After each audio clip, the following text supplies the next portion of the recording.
Sebenarnya, skinhead bukanlah satu budaya keganasan, tetapi disebabkan politik dan ideologi negatif, budaya skinhead telah dipandang serong oleh masyarakat. Nak tahu kisahnya, korang kena tengok video ni sampai habis. Amaran keras. Video ini tidak sesuai ditonton oleh penonton berumur 18 tahun dan ke bawah serta berumur lebih 18 tahun tapi belum balik. Video ini mengandungi perkataan-perkataan carut yang tidak sesuai untuk diguna pakai dalam perbualan harian. Jika anda mengambil risiko untuk menonton video ini, fahamkan mesej dan ambil yang bermanfaat sahaja. Assalamualaikum dan salam Melaka bersejarah. Okey, pertama sekali aku nak minta maaf sebab sidai korang lama sangat. Busy lah seminggu dua ni, macam-macam hal. Mula-mula kawan aku daripada jauh datang bercuti dekat Melaka. Aku layankan dia kejap. Lepas dia dah balik, dakwah akustik pula dah start praktis untuk perform dalam program street dakwah Jaim. Dengan nak proses nak pindah studio lagi. Ni esok ni nak tengok wayang cerita Mak Kilau dengan geng Dak Acap.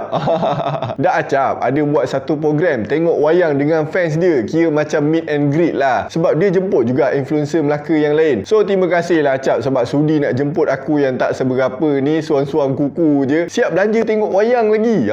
Semoga dimurahkan rezeki Markas Studio. Aku bangga bila tengok ada anak Melaka yang berjaya dalam bidang ni, sebab impian aku juga nak ada studio, ada staff, ada job banyak-banyak. Aku suka suasana kerja macam tu. Jadi bila dapat tengok kawan dah capai impian tu, aku tumpang gembira lah. Okey, cukuplah kita punya mukadimah tu. Dah lama aku tak buat mukadimah panjang-panjang ni. Okey, berdasarkan undian hari tu, ramai yang nak dengar sejarah skinhead. Jadi hari ni aku ceritalah. Sebelum aku nak cerita tu, macam biasalah, kalau korang baru first time datang sini, baru first time tengok video aku ni, jangan lupa tekan butang subscribe and then tekan butang loceng. Dua butang ni wajib korang kena tekan sebelum tengok video aku. Okey, sebelum wujudnya trend-trend dekat TikTok, sebelum tu ada trend dekat dark mesh, ada trend K-pop and macam-macam lah trend yang ada dekat social media. Dulu pun ada trend juga, tapi lain sikit. Dulu punya trend, kita ada budak grunge, kita ada budak punk, kita ada budak emo, kita ada budak gothic, kita ada budak metal, kita ada budak indie, dan kita ada juga budak skinhead. Jadi sekarang aku nak cerita pasal sejarah skinhead. Tapi sebelum aku nak cerita, aku nak buat disclaimer, di mana apa yang aku nak ceritakan ni berdasarkan bacaan aku dekat Wikipedia, dekat beberapa artikel dan video YouTube yang aku rasa legit lah. Aku ada juga download PDF buku Spirit of 69 Skinhead Bible, tapi aku baru dapat baca separuh je. Yang lebih-lebih tu aku sekali imbas je, yang mana penting-penting lah. Jadi aku tak kata apa yang aku akan ceritakan ni 100% betul. Mungkin ada juga salah sikit-sikit, tapi kalau ikut apa yang aku dah cari, aku boleh katakan hampir semuanya betul lah. Dan kalau ada yang salah tu, kepada budak-budak skinhead yang sejati tu, janganlah marah aku. Aku sentiasa terbuka kepada sesiapa yang nak betulkan fakta aku dekat ruangan komen, supaya orang lain pun boleh baca and dapatkan fakta yang betul. Aku pun manusia juga. Mana ada manusia sempurna dalam dunia ni. Aku mesti ada buat salah. Tapi apa yang aku boleh janjikan, aku akan buat yang terbaik yang aku mampu. Makin panjang pula mukadimah aku kali ni kan.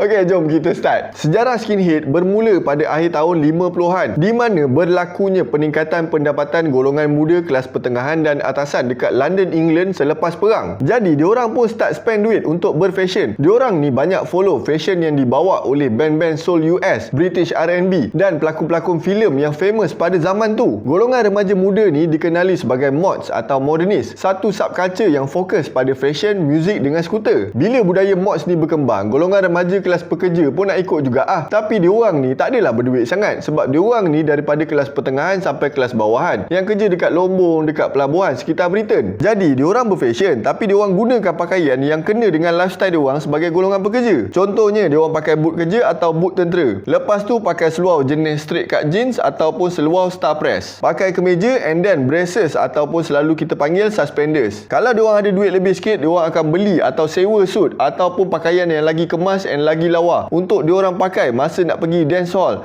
Dia macam event malam pesta muda-mudi yang ada Pak Mak On tu. Tapi Pak Mak On tu muzik twist, dia macam J-pop sikit. Kalau budak mods, diorang layan muzik soul, ska dengan rocksteady. Dalam tahun 1966, mods ni dah pecah jadi dua. Yang satu kita panggil smooth mods. Diorang ni memang sentiasa pakai baju mahal and fashion yang latest punya. Satu lagi kita panggil hard mods, yang dia guna image rambut pendek dan bawa working class style. Dan hard mods ni lah yang dikenali sebagai skinhead pada tahun 1968. Skinhead ni buat rambut pendek sebab rambut pendek ni lebih sesuai dengan dengan pekerjaan diorang. Jarang ada pekerjaan yang nak bagi simpan rambut panjang-panjang ni. And then rambut panjang ni boleh jadi kelemahan bila bergaduh. Kan tengah bertumbuk kena tarik rambut, dia punya pedih tu, darah naik kepala menyiap Satu lagi sebab diorang buat rambut pendek sebagai tanda diorang protes dan menentang budaya hippies yang berambut panjang. Skinhead yang awal-awal ni banyak kekalkan budaya mods dan diorang bawa pengaruh daripada Jamaican Root Boys. Diorang ni sebenarnya golongan yang sangat committed dengan kerja diorang dan tak ada identiti keganasan pun. Diorang just nak berfashion dan enjoy music. Pada tahun 69, skinhead ni makin famous sampai band Slade gunakan imej skinhead untuk jadi marketing strategi band diorang. Ku sangkakan panas hingga ke petang, rupanya banjir lumpur di tengah hari. Segalanya berubah bila ada budak-budak skinhead yang tak puas hati dengan kemasukan pendatang daripada Pakistan. Diorang tak puas hati sebab kaum pendatang ni dah gugat peluang pekerjaan diorang. Sebab pendatang ni sanggup kerja dengan gaji yang kecil. Bila bos dah jumpa orang yang nak kerja dengan gaji yang murah, baik dia pakai yang pendatang ni, dia pun buang pekerja tempatan. Jadi budak-budak skinhead ni bengang diorang pun buat huru-hara and serang pendatang daripada Pakistan dengan Asia Selatan. Diorang nak menentang golongan atasan yang bersifat kapitalis dan menindas golongan kelas pekerja daripada sudut ekonomi. Lepas tu pula, Parti Buruh UK tambah gencah. Diorang masukkan isu perkauman dalam kalangan budak skinhead. Diorang brainwash budak skinhead dengan ideologi white power. Masa ni, kebanyakan budak skinhead dah jadi sekutu dengan parti politik British iaitu National Front and the British Movement. Tapi ada juga kelompok skinhead yang bentuk satu gerakan anti-fasis yang menentang kerajaan yang diktator. Dan diorang ni cuma nak memperjuangkan kelas pekerja. Pada awal 70-an, budaya skinhead ni tenggelam kejap. And ada yang dah ubah jadi sweathead, smoothie and boot boy. And diorang banyak patah balik pada gaya mods dengan fashion kasut brogue, loafer, suit, seluar slack dengan sweater. Pecahan yang baru ni sangat famous dekat UK dengan Ireland pada masa tu. Tapi ada beberapa kelompok sweathead yang dah terjebak dengan gangsterism, football hooliganism and ideologi neo-Nazi. Pada akhir 70-an, budaya skinhead naik balik and makin menjadi-jadi bila munculnya punk. Antara orang yang naikkan balik budaya skinhead ni macam Gary Hodge dan Hoxton Tom McCord daripada band The Foreskin, and seorang lagi Sucks daripada band Madness. Masa ni juga munculnya Rock Against Racism (RAR), di mana muzik ni main peranan dalam politik dan pergerakan menentang budaya rasis yang makin hangat dekat UK. RAR ni menyatukan orang kulit putih dengan kulit hitam yang ada minat yang sama iaitu muzik. Dan RAR ni banyak main muzik reggae, soul, rock and roll, jazz, funk dengan punk. Pada tahun 1978, Rock Against Communism (RAC) pula muncul untuk counter RAR, di mana diorang lagi menggalakkan ideologi white power, antisemitism dan racism. Mula-mula muzik diorang ni pun macam oi dengan punk. Lepas tu muzik diorang berevolusi bila masuk elemen muzik hardcore. Antara band RAC ni macam band Screwdriver. Asalnya diorang ni band punk biasa je. Bila dah terpengaruh dengan ideologi neo-Nazi, diorang buat line up baru and jadi band RAC. Start daripada tahun 79, fashion budak skinhead pun dah banyak berubah sebab gabungan dengan fashion punk. Tapi masih ada budak skinhead yang selesa dengan gaya skinhead original yang diilhamkan daripada mods. Budaya skinhead ni makin berkembang dekat negara-negara Eropah, US dan negara-negara lain. Cuma dari segi fashion, ideologi tu berbeza mengikut tempat, tapi asasnya masih sama. Bila skinhead start berkembang dekat Jerman, ketua Jerman neo-Nazi Michael Kuhnen start tarik budak muda skinhead dekat Jerman untuk join diorang. Jadi pada tahun 80-an selalu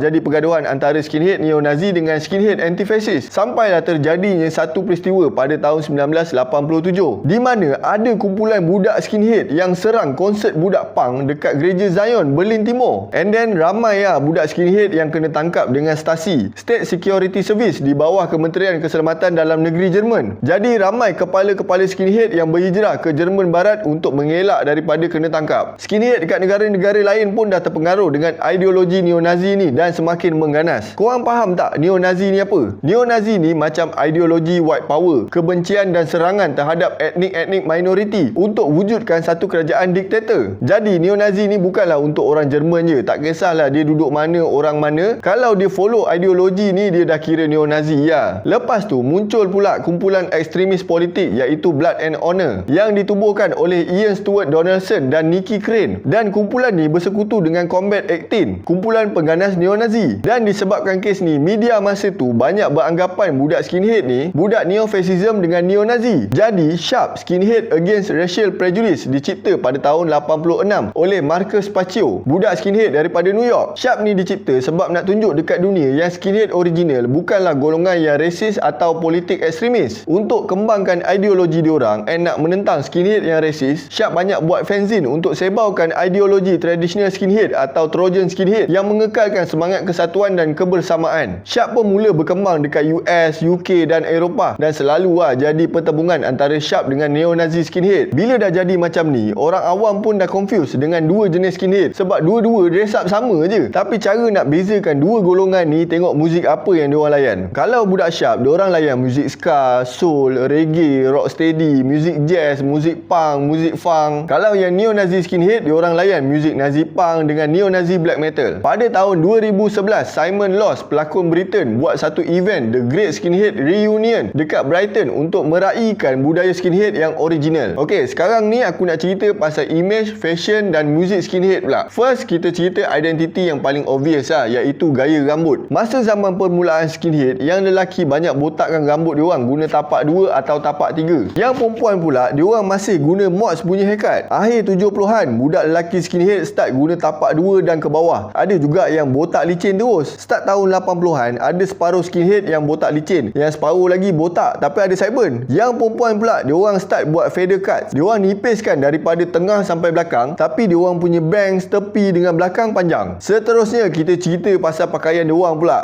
Ni banyak sikit nak cerita. Biasanya diorang pakai kemeja lengan pendek atau panjang, polo t-shirt, sweatshirt, v-neck sweater and cardigan sweater. And brand yang diorang selalu guna macam Ben Sherman, Fred Perry, Brutus, Warrior atau J-Tech, Lonsdale dengan Everlast. Kalau seluar pula, diorang pakai seluar slack Star Press, jeans Levi's, Lee, Wrangler dengan combat trousers. Biasanya kalau diorang pakai seluar jeans atau slack, diorang akan jahit atau lipat atau selitkan hujung bawah seluar diorang sebab diorang nak show off boot diorang atau stokin diorang bila diorang pakai loafer atau brogues. Seterusnya, braces atau suspenders. Kalau traditional skinhead, suspender diorang bentuk X dekat belakang. Tapi kalau budak oi punya, diorang pakai tegak je depan belakang. Suspenders tu biasanya diorang pakai hitam atau putih atau stripe. Tapi ada juga yang pakai suspenders color lain. Kira macam nak bagi tahu tempat asal diorang Contohnya, aku daripada Ceng, aku pakai warna merah. Kau daripada Payung Rumput, kau pakai warna hijau. Tapi gaya ni tak popular sangat sebab ada budak skinhead yang nak pakai color lain yang diorang suka walaupun warna tu lain daripada warna tempat asal dia. Kalau topi pula, diorang suka pakai trilby hats, pork pie hats, flat cap macam Peaky Blinders tu and winter woolen hats. Kalau yang dah berubah jadi sweat head tu, diorang suka pakai bowler hats. Traditional skinhead ni biasanya akan letak kain sutera dekat poket depan kalau diorang pakai Crombie style overcoat. Budak skinhead biasanya akan pakai button badges atau fabric patches yang diorang lekat dekat baju atau seluar diorang untuk menunjukkan diorang sekutu dengan siapa, diorang minat siapa atau apa kepercayaan atau pegangan diorang. Kalau skinhead perempuan pula, biasanya pakaian diorang sama je macam lelaki, cuma tambah dengan skirt pendek and stocking. Ada juga yang pakai mini skirt dengan fishnet stocking. Bab seterusnya, kita cerita pasal kasut. Masa zaman permulaan, diorang pakai boot askar atau boot kerja je. Lepas tu baru diorang start guna boot brand Dr. Martens. Aku sebut Dr. Martens, aku tak tahu Dr. Martens ke Dr. Martens ke Dr. Martens ke, macam mana nak sebut dia kan. Janji korang faham Kalau dekat Britain, boot yang diorang pakai ni orang panggil Bover boots. Jadi budak skinhead ni pernah digelar sebagai Bover boys. Selain daripada boots, diorang pun pakai brogues, loafer ataupun kasut daripada Dr. Martens. Tapi lepas tu diorang dah tukar ke brand Solver atau Tridare sebab Dr. Martens dah tak manufacture dekat England dah. Founder Dr. Martens pun bukan orang Britain benar. Aku cerita sikit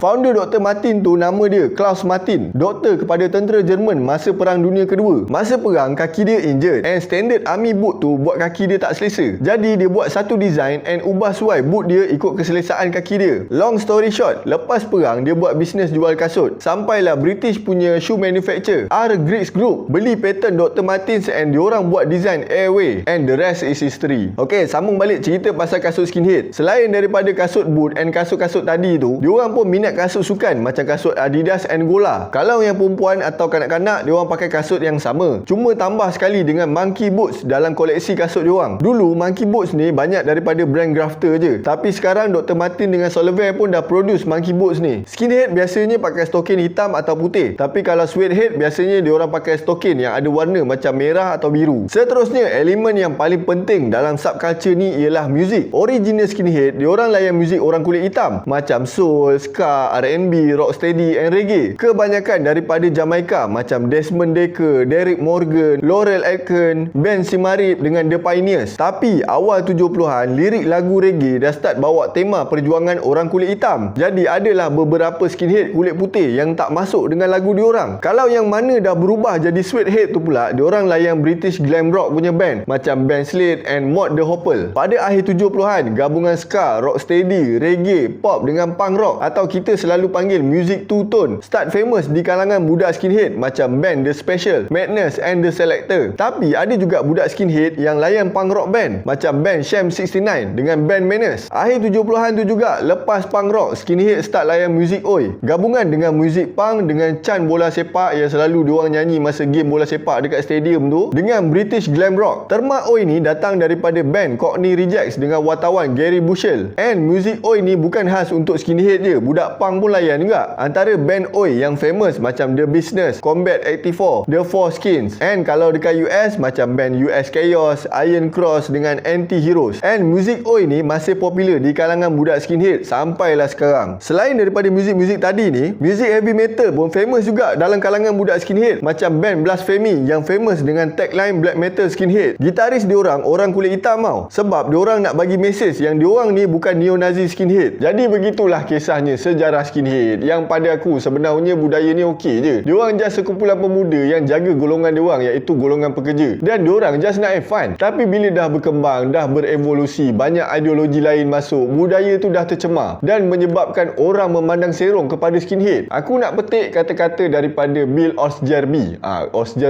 something like that lah, aku pun tak tahu macam nak sebut nama dia. Perkembangan budaya skinhead ni lah yang menguatkan beberapa sektor ekonomi tertentu, sebab diorang ni memperjuangkan budaya bekerja. Tapi akhir 70-an sampai awal 80-an, budaya pekerja ni hancur disebabkan masalah pengangguran, perkauman dan politik. Untuk Skinhead Malaysia, aku tak berapa tahu sangat sejarahnya. Band Skinhead Malaysia yang aku dengar pun SAB. Itu yang aku kenal, Abang Eddie J. Herwan dengan Abang Megat. Tapi aku rasa skinhead dekat Malaysia ni tak adalah ganas macam UK, US atau Europe punya skinhead. Sebab orang Nusantara ni, walau macam mana pun, dalam darah kita ni tetap ada budaya ketimuran tu. Jadi bila kita nak buat something yang bertentangan tu, hati kita akan rasa berbolak-balik. Sebenarnya susah untuk aku nak ceritakan sejarah skinhead ni, sebab terus terang aku tak pernah join atau terjebak dengan budak skinhead ni. Sebab apa kau? Sebab dulu aku tengok diorang ni semua botak. Aku ni pula sayang rambut aku ni. Aku ni muka dah lehodoh, badanku sekeding. Rambut aku ni jelas satu-satunya aset yang aku ada. Takkan aku nak botak kan? Memang tak ah. Kalau korang tanya aku budak apa? Aku akan jawab aku budak grunge. Tapi sebenarnya aku gabungan 4 tau. 50% grunge, 20% punk, 20% emo and 10% je skinhead. Tapi yang 10% tu pun sebab aku suka style lipat seluar jean nak kasih nampak kasut tu. And aku pun suka pakai boot. Dr. Martin tu antara brand favourite aku lah. Tinggal lagi dulu bila aku pakai boot, kawan-kawan aku asyik kutuk aku macam badut, kau tahu tak? So aku pakai je lah Converse high cut. Itu pun dah kena gembat dah kasut tu masa aku habis study dulu. Jadi balik pada cerita tadi, aku ambil masa 2 minggu jugalah baca, tengok video banyak-banyak kali sampai faham. Sebab kalau semua benda aku cakap salah kan, kena delete pula video ni kan. Baik aku tak payah buat video. Jadi sekali lagi aku nak bagi tahu kalau aku ada tersalah fakta, tersalah nama, tersalah tarikh. Korang boleh je betulkan aku dekat ruangan komen dekat bawah supaya orang lain pun boleh baca. Sebab apa aku tekan dengan sangat benda ni? Bukan sebab aku takut kena kopok dengan budak skinhead aku keluar kejap lagi kan.